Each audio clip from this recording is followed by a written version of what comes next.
चल अपना टिफिन दे मुझे। बहरा है क्या? सुनाई नहीं देता? मैंने बोला अपना टिफिन दे मुझे।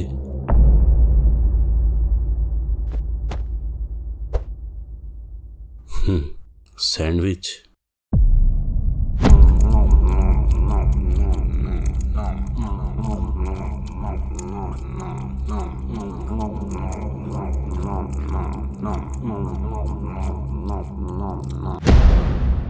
ऐसे क्या दिख रहा है? हाँ, भूख लगी है, टिफिन चाहिए, सैंडविच खाएगा? ये ले फिर, तू भी खा ले। ऐसे क्या दिख रहा है? हाँ हाँ हाँ, भूख लगी है, टिफिन चाहिए, सैंडविच खाएगा? ये ले फिर, तू भी खा ले।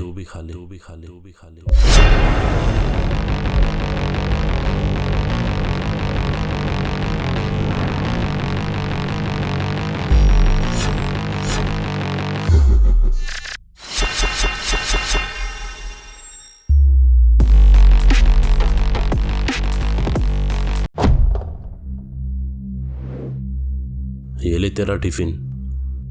आज तो मैंने सैंडविच से काम चला लिया, लेकिन कल से टिफिन में कुछ ढंग की चीज लाना।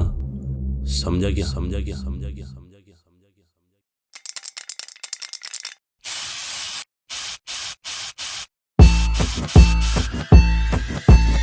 स्कूल टाइम पर मेरी अपने क्लासमेट से कुछ खास दोस्ती नहीं थी, इसलिए अक्सर मेरा उनसे झगड़ा होते रहता था और इन लड़ाई झगड़ों में तो मेरे यूनिफॉर्म तक फट जाते थे। फिर इन फटे यूनिफॉर्म को लेकर मुझे पापा की डांट भी बहुत सुननी पड़ती थी। तूने फिर यूनिफॉर्म फाड़ ली? तू स्कूल पढ़ने जाते या लड़ाई करने? मैं क्या तुझे बार-बार यूनिफॉर्म दिलाता रहूंगा? फिर मेरे इन लड़ाई झगड़ों से परेशान होकर मेरे पापा ने मेरा एडमिशन शहर के सबसे स्ट्रिक्ट स्कूल में करवा दिया, ये सोचकर कि मैं यहाँ के होशियार बच्चों के साथ पढ़ाई करूंगा तो शायद थोड़ा सुधर जाऊंगा। लेकिन स्कूल के फर्स्ट डे ही मेरी क्लास के एक कमीने बच्चे ने मुझे लंच ब्रेक में बुली करना शुरू कर दिया। ये ले तेरा टिफिन। आज तो मैंने सैंडविच से काम चला लिया, लेकिन कल से टिफिन में कुछ ढंग की चीज लाना। समझा क्या?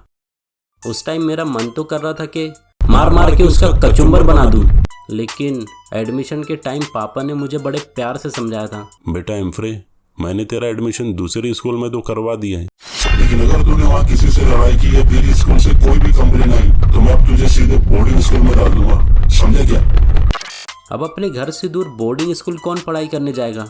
और वैसे भी बचपन में मैंने सुना था कि बोर्डिंग स्कूल बहुत डरावनी होती है,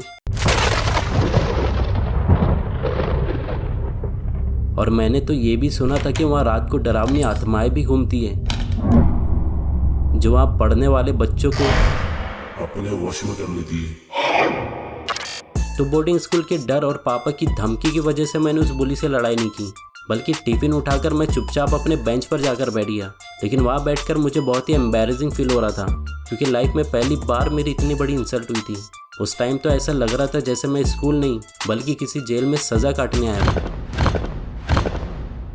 और उस बुली की वजह से मुझे स्कूल के फर्स्ट डे वहाँ से भागने का मन कर रहा था।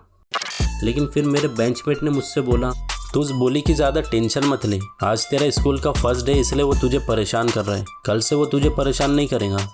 लेकिन वो बुली मुझे बार बार हर दिन परेशान कर रहा था। बोला था ना टिफिन में ढंग की चीज़ लाना, समझ में नहीं आता तुझे?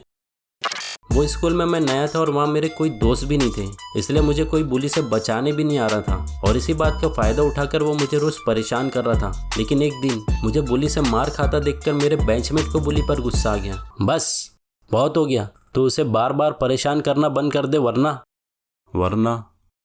क्या करेगा बे तू? लगता है लातों के भूत बातों से नहीं मानने वाले। साले ने मेरे अखरोट तोड़ दिए। साले ने मेरे बेंचमेट की भी पिटाई कर दी। बेचारा एक वही था जो मुझे बुली से बचा रहा था, बाकी सारे लोग तो बस चुपचाप देख रहे थे। फिर भी लंच ब्रेक में परेशान करना और टिफिन लेकर खा लेना तक तो ठीक था, लेकिन एक दिन उसने मेरी साइकिल भी पंचर कर दी। क्या हुआ? हवा निकल गई या किसी ने टायर पंचर कर दिया? उस दिन मुझे उस पर बहुत गुस्सा आया, क्योंकि उसकी शरारतें कुछ ज़्यादा ही बढ़ते जा रही थी, और उसकी ये टायर पंचर करने वाली हरकत देखकर तो मेरा दिमाग ही खराब हो गया। और फिर उस दिन मैंने वही किया जो मुझे बहुत पहले कर देना चाहिए था। मेरे पापा ने मुझे यहाँ सुधारने के लिए मेरा एडमिशन करवाया था। पता है क्यों? क्योंकि पिछले स्कूल में मैंने तेरे जैसों की बहुत धुलाई की थी।